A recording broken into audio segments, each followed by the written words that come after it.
नमो नमः बच्चों, मैं हेमा दूत एक बार फिर से आप सभी का स्वागत करती हूँ हमारे संस्कृत के इस क्लास में।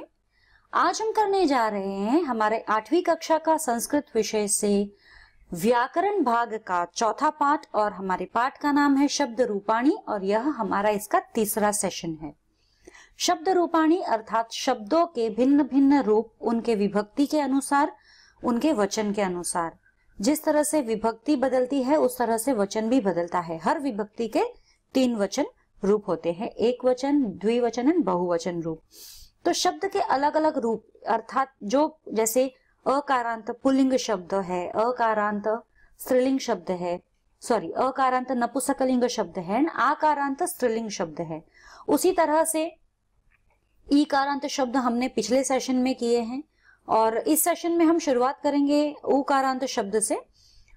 ईकारांत शब्द तक हमने पिछले सेशन में किया है, लेकिन शब्द रूपाणी में जब मैं अलग अलग विभक्तियां आपको एक बार फिर से बताना चाहूंगी कि कितनी विभक्तियां होती है। विभक्ति तो हमारी यहाँ पे टोटल 7 है, 7 विभक्ति, जिसमें से पहला है प्रथमा विभक्ति जिसमें हम यूज करते हैं ने। द्वितीय विभक्ति में यूज करते हैं को। तृतीय विभक्ति में यूज करते हैं के द्वारा। चतुर्थी विभक्ति के लिए यूज करते हैं के लिए। पंचमी में विभक्ति में यूज करते हैं हम से। षष्ठी विभक्ति में का, के, की या रा, रे, री। सप्तमी विभक्ति में या पर, इसमें या इस पर। और फिर अंत में है हमारा संबोधन, जैसे हे, अरे, इस तरह से। तो इस सेशन में हम आगे बढ़ते हैं हमारे पहले स्लाइड के तरफ। उकारांत पुल्लिंग शब्द हम यहां से आज उकारांत शब्द से शुरू करेंगे क्योंकि अ, आ और ई हमने पिछले सेशन तक कर लिए हैं।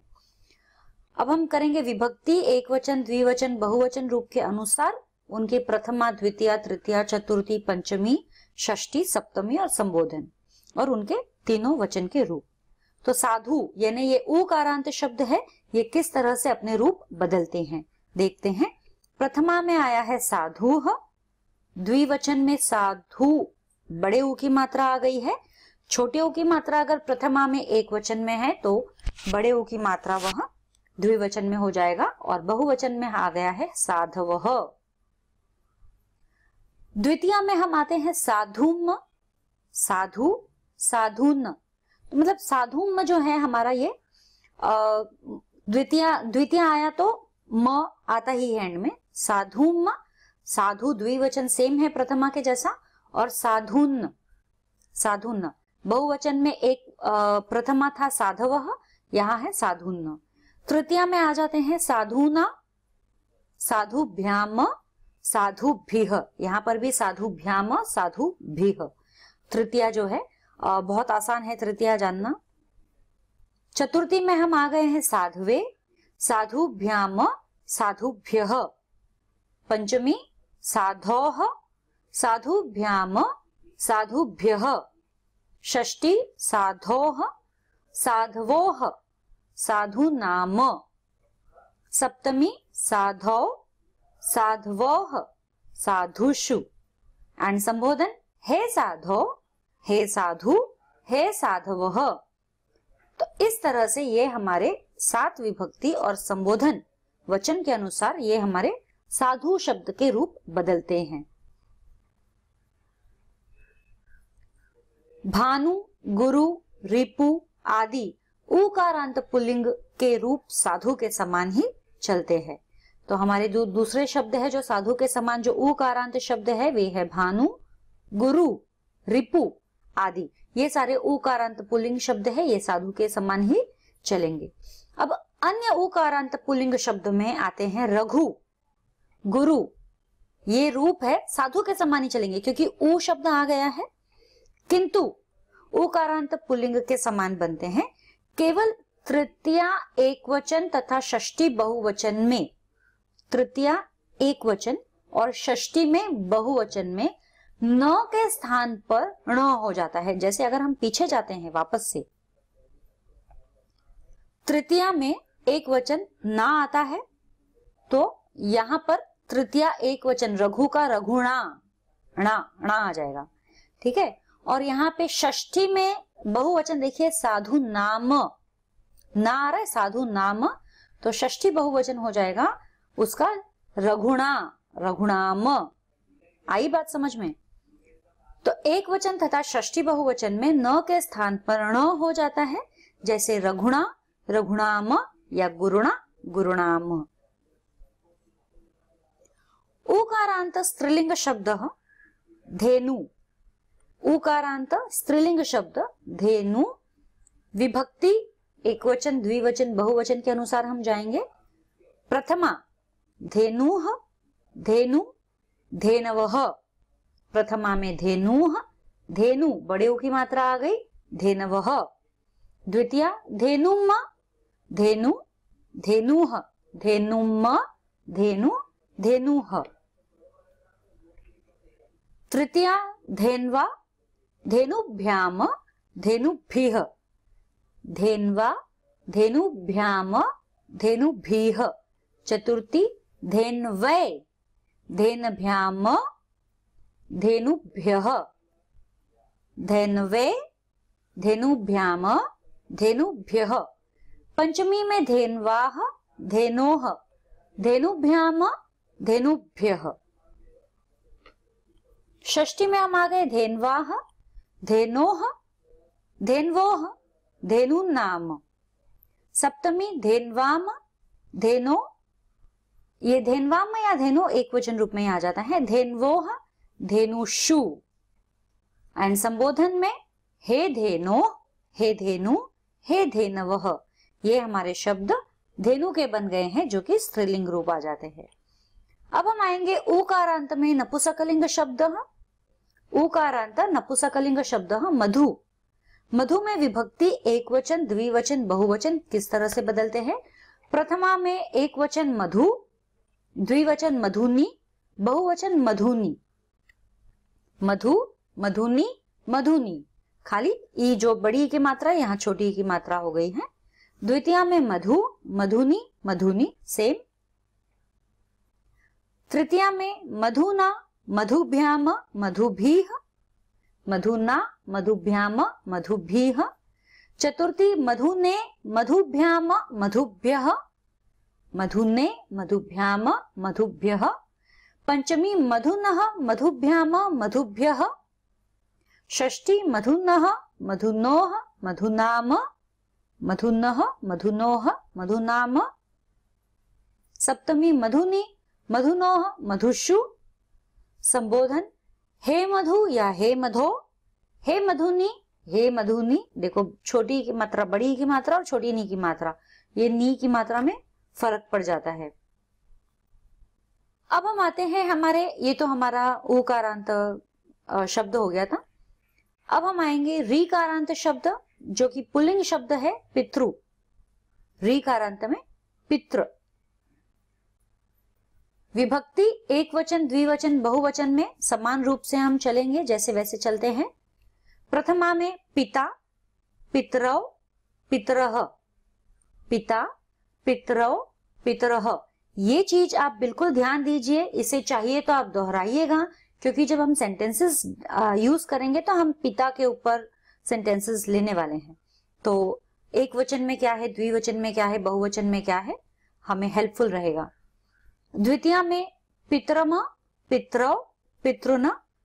तृतीया में पित्रा, पितृभ्याम, पितृभी, पितृभीः।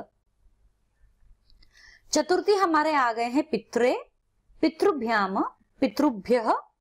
पंचमी पितृ, पितुः, नॉट पितृ, इट्स पितुः, पितृभ्याम, पितृभ्यः।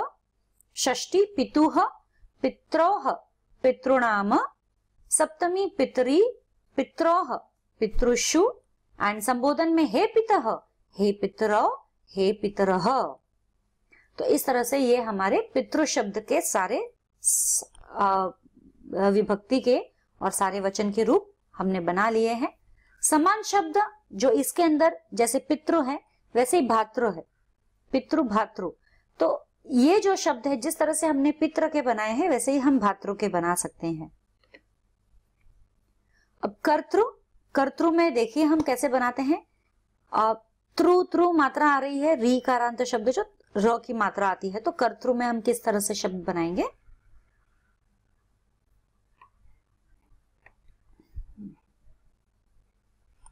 विभक्ति एक वचन, द्विवचन, बहुवचन जो हमारा आता है, प्रथमा में आया एक वचन में कर्ता, कर्तृ यानी कर्ता, कर्तारौ, कर्तारः।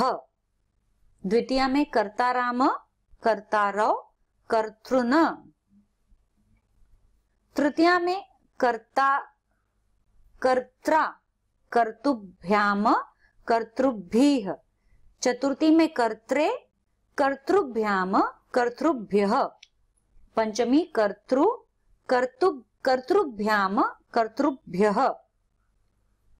षष्ठी में कर्तृः, कर्त्रोः, कर्तॄणाम। सप्तमी में कर्तरी, कर्त्रोः, कर्तृषु। एंड संबोधन हे कर्तः, हे कर्तारौ, हे कर्तारः। तो समान शब्द इसके आते हैं दातृ, नेतृ आदि। तो जिस तरह से हमने पितृ किया, भातृ समान शब्द में आता है, कर्तृ किया और दातृ और नेतृ हमारे समान शब्द में, इसी हिसाब से उनके शब्द हमारे बनेंगे। अब रीकारांत स्त्रीलिंग शब्द करते हैं। मातृ, देखते हैं मातृ कैसे बदलते हैं। प्रथमा में माता, द्विवचन मातरौ, मातरः। द्वितीया में मातरम, मातरौ और मातृ। यहां पर हमने केवल प्रथमा और द्वितीया किया है, लेकिन इसके जो शेष रूप है तृतीया, चतुर्थी, पंचमी, षष्ठी, सप्तमी, संबोधन, ये सारे पितृ के समान जाते हैं। तो पुल्लिंग और स्त्रीलिंग शब्दों में जो तृतीया से लेकर सप्तमी तक है, ये मातृ पितृ के रीकारांत वाले शब्द यह समान होंगे। ठीक है। अब व्यंजनार्थ हलंत शब्दाः, इसमें से कुछ व्यंजन वाले शब्द है जिसमें अंत में व्यंजनों में अंत होते हैं, जैसे कि ना आ में अंत होते हैं, ना ई में, ना ऊ में, ये हलंत शब्द है। जैसे आत्मा, आत्मन यानी आत्मा, पुल्लिंग शब्द हो गए। विभक्ति रूप एक वचन, द्विवचन, बहुवचन, हम ये शब्द भी करने वाले हैं जो व्यंजनांत शब्द जो बोलते हैं, हम इनके भी रूप देखेंगे, शब्द रूप इनके भी देखेंगे। विभक्ति एक वचन, द्विवचन, बहुवचनम। प्रथमा आत्मा से शुरू करेंगे, आत्मा, आत्मानौ, आत्मानः। आत्मा, आत्मानौ, आत्मनः, आत्मानः। द्वितीया में आत्मानम, आत्मानौ, आत्मानः।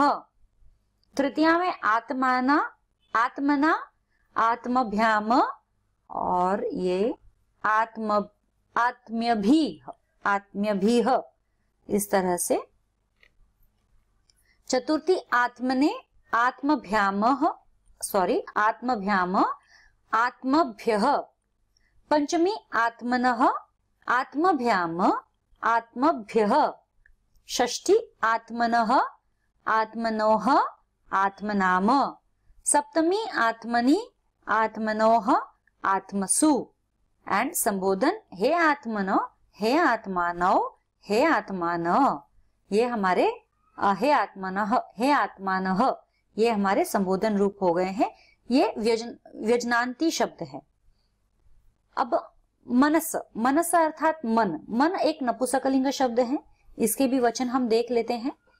प्रथमा मनः, द्वितीया मनसी, मनांसी,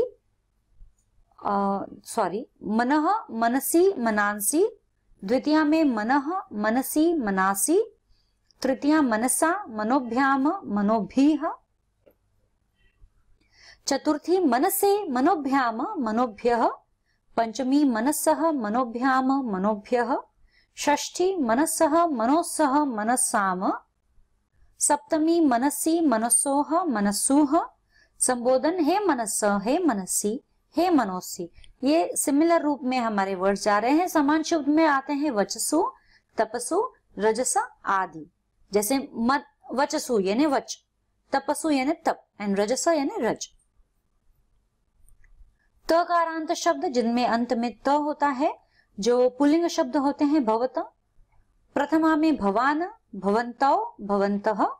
द्वितीया में भवन्तम, भवन्तौ, भवतः। तृतीया में भवता, भवद्भ्याम, भवद्भिः, भवद्भिः।